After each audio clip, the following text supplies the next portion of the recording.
আল্লাহ যদি চান তবে মানুষ যত বাধাই দিক না কেন তার বান্দাকে কেউ থামাতে পারবে না। এটি এক লিবিয়ান যুবকের গল্প। নাম তার আমির। আমির হজ করার জন্য সৌদি আরব যাচ্ছিল।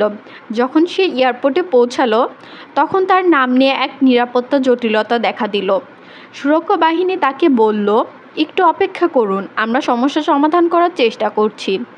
এই সময় অন্য সব হজযাত্রী প্লেনে উঠে গেল, দরজাও বন্ধ হয়ে গেল এবং প্লেনটি উঠতে শুরু করলো।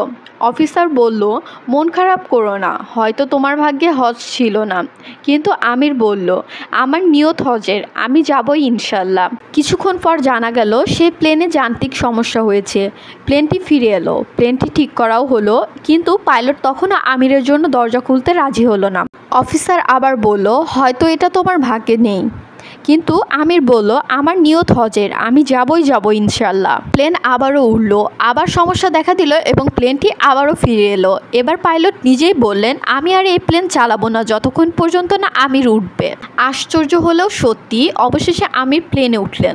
তিনি পৌঁছালেন সৌদি আরব এবং তিনি সৌদি আরবের এয়ারপোর্টে একটি ভিডিও করলেন। তার মুখ ভরা আনন্দ, চোখে ছিল অশ্রু এবং হৃদয়ে ছিল শুকরিয়া।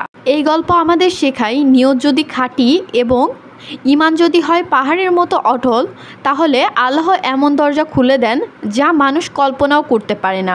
বন্ধুরা, আমরা যত দুর্বল হই না কেন, আমাদের নিয়ত আর ঈমানই হতে পারে সবচেয়ে বড় শক্তি।